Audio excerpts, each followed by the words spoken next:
Hay gente con lesión cerebral. No, me refiero a mí de manera particular.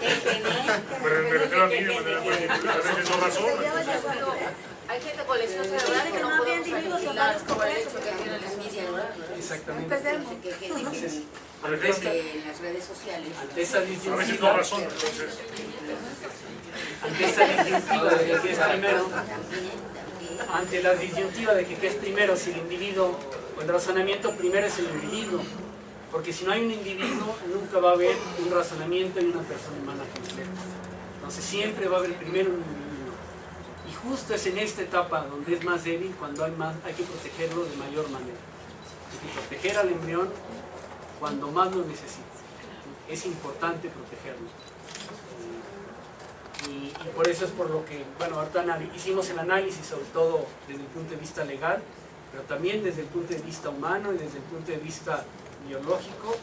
Un embrión ya lo debemos de considerar como un individuo de la especie humana, y cualquier individuo de la especie humana no podemos decir que no sea una persona, ¿no?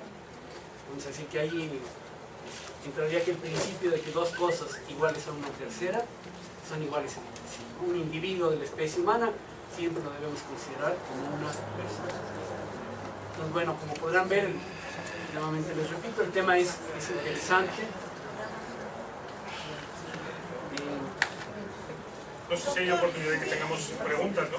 Sí, yo soy la presidenta de la Comisión de Equidad de Género.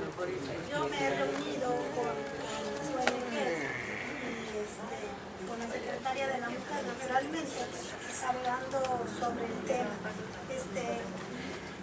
Ellas, primero, pues sí, el argumento de que pues hay muchas mujeres que mueren por practicarse un aborto de manera clandestina. Que dicen que ahora, por eso lo interesante y la idea, bueno, en la primera plática que se trata de hacer un calendario, pues para tener opiniones a favor y en contra, pero gente especializada en el tema, ¿no? Que nos dé un panorama amplio para que no ni se cree nada más un lado de los que están a favor o un lado de los que están en contra de la despenalización del aborto. Pero ellas argumentan que es muy sencillo. Yo soy madre, debo decir, y de manera pues particular es un tema que me duele, pero al final de cuentas soy diputada. Entonces me dicen que se toman unas píldoras y que no pasa nada, que solamente se toman las píldoras y es como si tuvieran una administración. ¿Qué tan cierto es eso? Bueno, efectivamente, eso tiene que ver con los métodos de aborto. Entonces, en etapas tempranas, en la semana 8, 10 todavía, con algunas hormonas, niveles altos hormonales, se puede provocar un aborto. Ya no siempre es necesario hacer la aspiración. Sin embargo, a veces se quiere presentar como un procedimiento inocuo, y la mera verdad es que no. Sí tiene riesgos de infertilidad para la mujer, tiene riesgos de sangrados abundantes, tiene riesgos de infección, no es algo tan inocuo como quiere presentarse.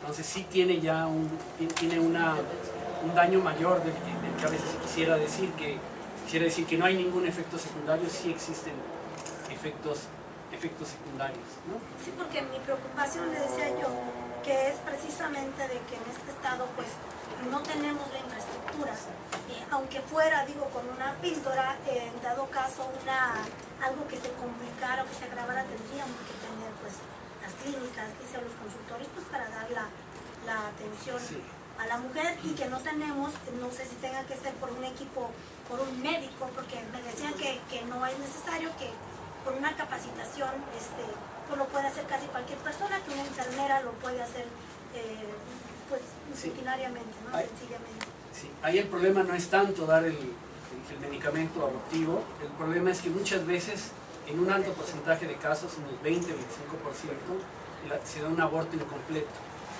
Ese aborto incompleto puede irse a infección, puede irse a septicemia, puede irse a otras complicaciones, a infertilidad.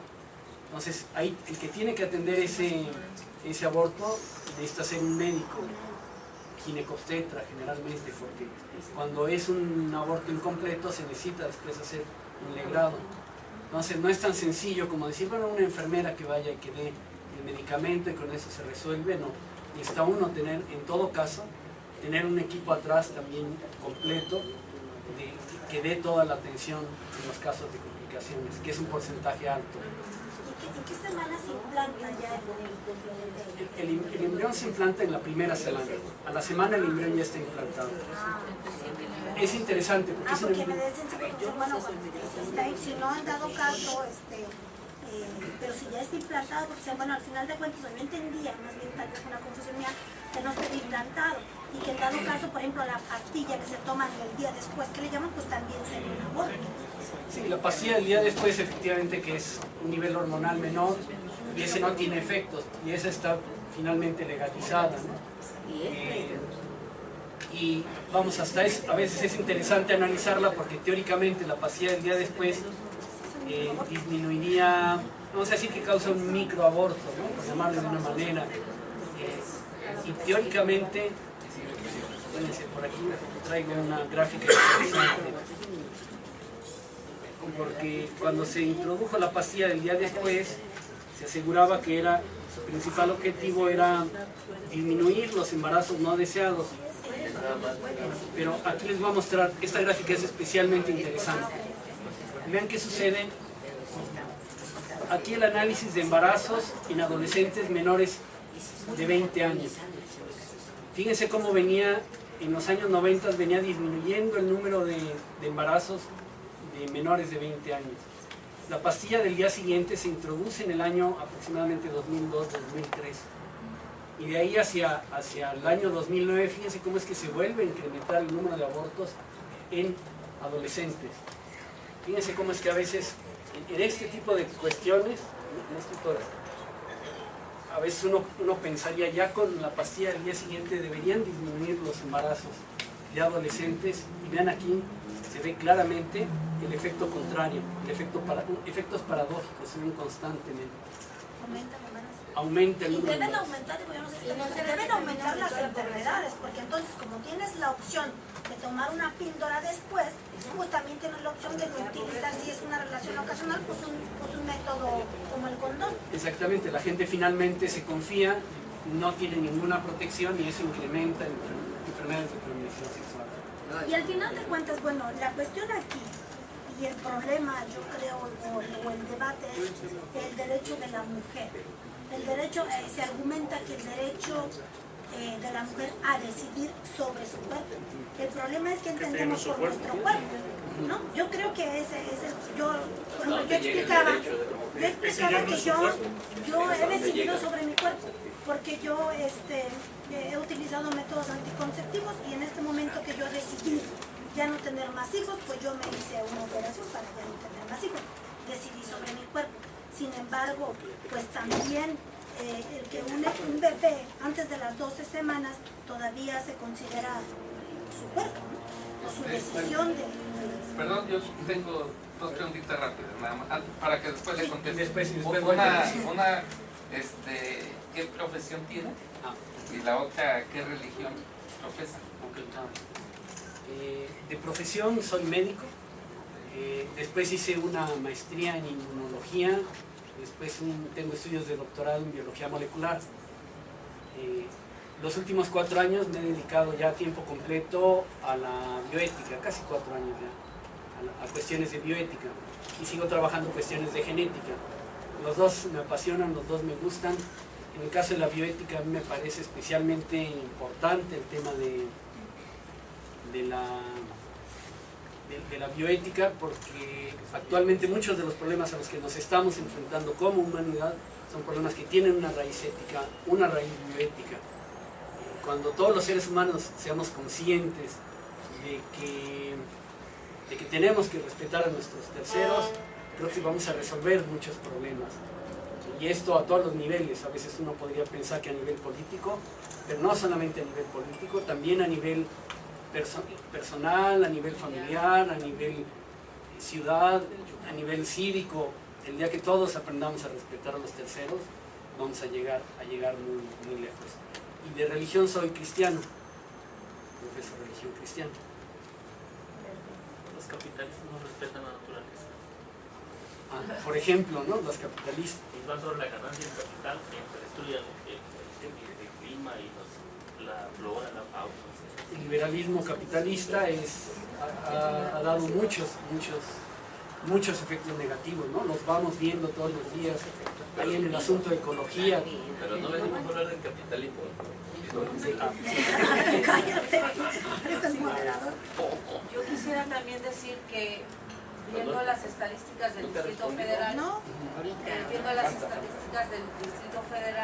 efectivamente cada año se realizan más o menos 20.000 abortos y por esta causa de los abortos incompletos se realiza el 20% en aspiración. Y entonces, digamos, este dato que estoy dando avala lo que usted está diciendo acerca de que a través de los medios químicos hay abortos incompletos y por lo tanto el médico tiene que terminar el aborto, porque entonces eso sí ya produciría efectos secundarios bastante graves. Sí, efectivamente que ese es un punto importante. Los efectos secundarios, aunque sea a veces solamente una pastilla la que se tome, en la mayoría de los casos sí se necesita un equipo médico que esté ahí, un ginecobstetra que esté ahí presente. Y luego con respecto a esta pregunta que hace usted, que efectivamente es muy pertinente y muy real, entonces yo daría como dos respuestas. La primera es la que aquí decía ya el diputado, efectivamente que el embrión ya es una persona diferente a la propia mujer.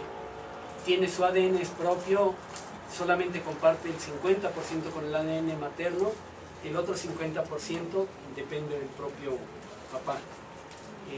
Entonces en ese sentido ya es un individuo nuevo, con su ADN propio, y que él mismo comienza a formarse. La formación del embrión se da por sí mismo. No es que la madre lo vaya formando, sino que este embrión puede crecer los primeros días inclusive in vitro, que se llama, en una probeta, en una caja de Petri, y los días siguientes puede crecer o en su propia mamá o en alguna otra tercera, como se sabe por fertilización in vitro. Entonces sabemos que es un individuo independiente y que entonces en ese sentido debe también de considerarse ahí.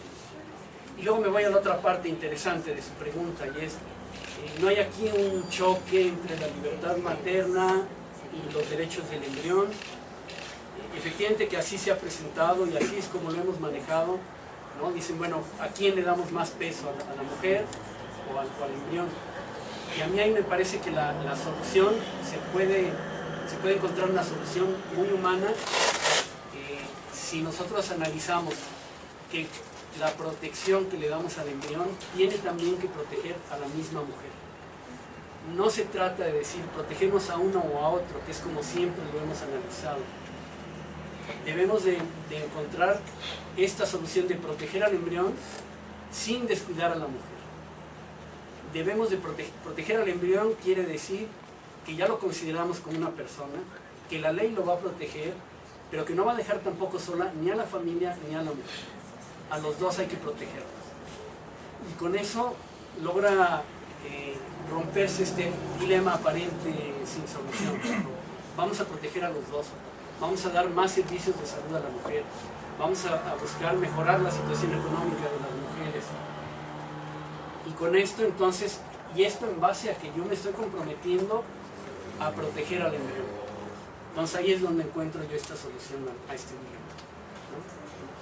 No es una solución fácil, pero es una solución, no es una solución fácil, pero interesantemente en la bioética, si ustedes analizan todos los problemas bioéticos, van a ver que casi siempre la solución fácil es la menos ética y la solución más difícil es la más ética.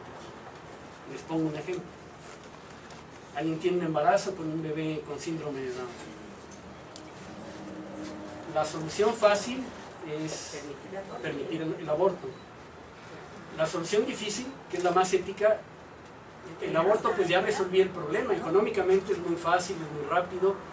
La solución ética, voy a tener que cuidar de ese bebé toda la vida, los próximos 10, 20, 50 años. Pero entre estas dos soluciones, fíjense cómo es que la solución más humana es la solución, la de dejarlo nacer. Es libertad.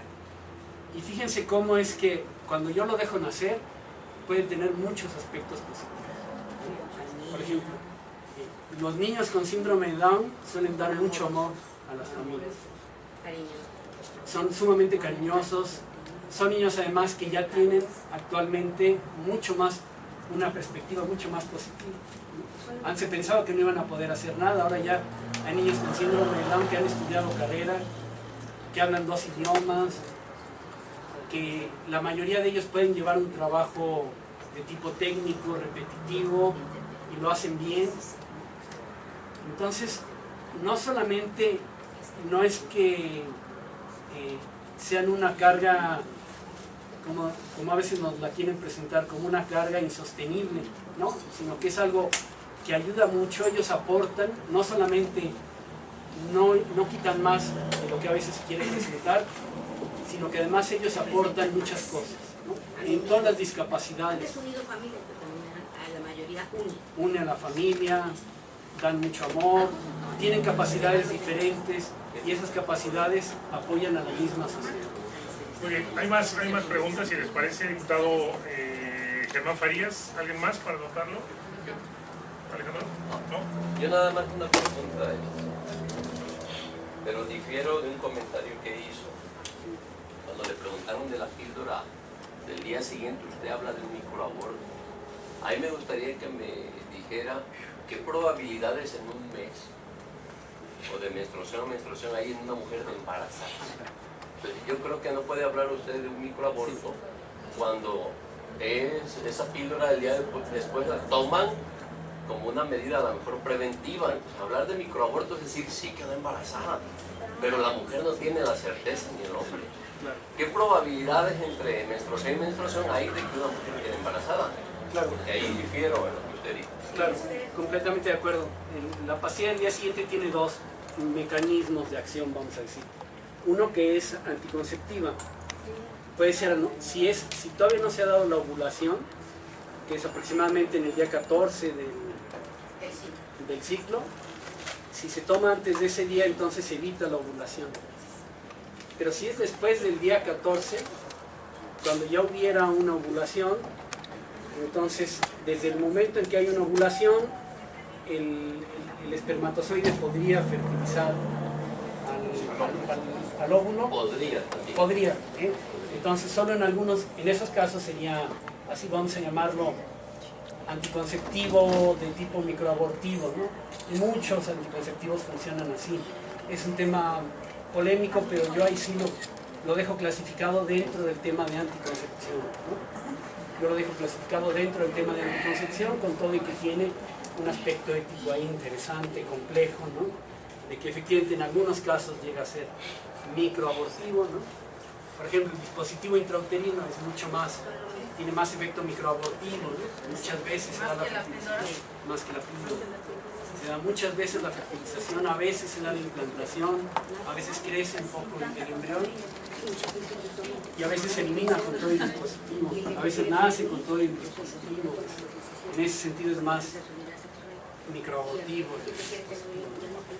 Pero pues son temas que van un poquito más allá, pero sí son temas relacionados finalmente, todo lo que es la anticoncepción, que tiene su aspecto ético, pero no lleva el aspecto ético del aborto, ¿no?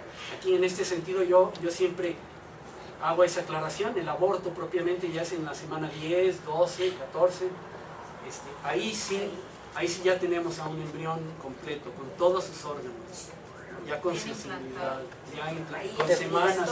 Obligatorio ahí es donde es más importante. Quirúrgico, vaya, ¿no? Sí, y ahí es donde es más importante ya protegerlo, ¿no? Realmente el punto. Si nuestra legislación está... Perdón, ¿hay alguna otra persona que quiera anotarse para comentar? Doctora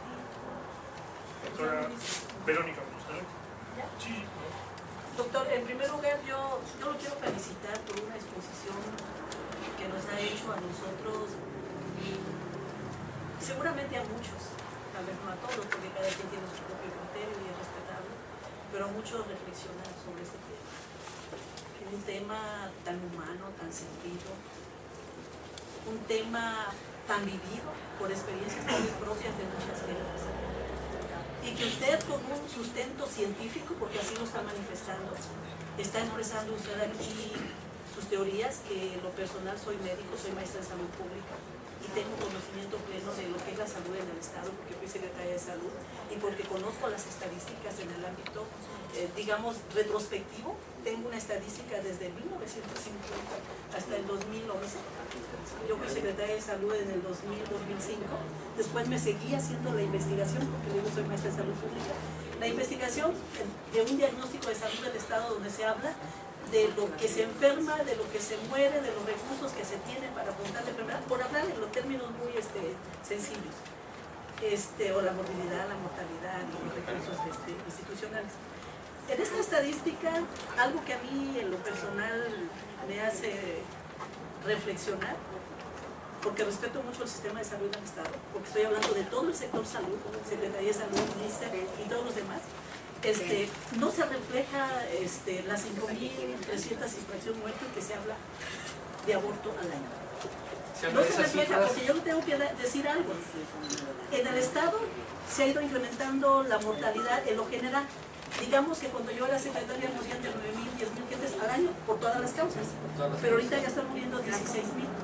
Entre las 20 principales causas, le tengo que decir, entre las 20 principales que se muere nuestra gente por cáncer, por diabetes, enfermedades isquémicas, hipertensión arterial, por decir algo, aquí están las 20 principales causas y las tengo de los datos actuales de la Secretaría de Salud, porque nos acabamos de reunir con el secretario.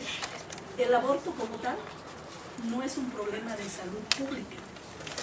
Cuando veo la mortalidad materna y analizo mi mortalidad materna en el Estado, las 5 principales causas ya usted las dijo: hemorragia del embarazo, parto y puerperio, enfermedades sobre todo también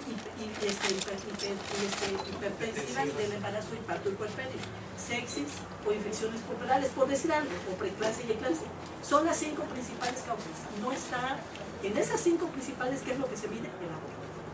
Cuando el secretario de Salud se reúne con nosotros y nos informa, y estamos muchos de los que están aquí, nosotros somos queremos que nos diga la realidad, que yo ya conozco, porque yo tengo historia en eso, y me gusta. Y el secretario nos dice que de las 44 muertes maternas, que ha disminuido el Estado, eran 50 y tantas, pero ya va a 44, porque ha habido muchas estrategias para abatir esta mortalidad materna, únicamente tiene un caso registrado. Y alguien dice, no, es que esto es clandestino. Sí, pero yo, secretaria de Salud, que fui, sé que lo clandestino también se tiene que tipificar en los certificados de defunción, porque los cruzamos. Nosotros tenemos comités de mortalidad materna cuando yo estaba ahí, y cruzábamos certificados de defunción para ver las causas de hemorragia y por qué causa, por periodo. Bueno, se hacía esa investigación. Entonces, dada esa condición, conozco estrictamente lo que es el aborto y el diabetes. La clandestinidad también la conozco, porque he estado muy atenta, porque yo soy médico de profesión, le decía, y he estado en consultorios médicos, donde llegan jóvenes, inclusive, que muchas veces efectivamente hay una mujer menor de 20 años que está embarazada, pero además le llevamos el control prenatal y afortunadamente, a pesar de los riesgos, sale adelante. Entonces conozco perfectamente este tema. Yo le platicaba a un doctor, Mario Moreno, por ejemplo, que está aquí, que es su compañero, que estudiaron, parece, juntos en la universidad, el trasfondo de esto. Pero ese es otro tema, pero hay un trasfondo. Pero médicamente y científicamente hablando, y yo con mis valores también y mis principios, sí soy católica, les digo a todos, soy católica, bien católica, y conociendo como conozco, pues yo no me puedo dejar engañar, porque yo conozco perfectamente el tema y porque conozco la estadística y porque conozco la problemática. Por eso a mí me da mucho gusto que usted esté aquí, porque usted está hablando científicamente. Usted no viene a favor ni en contra de nadie.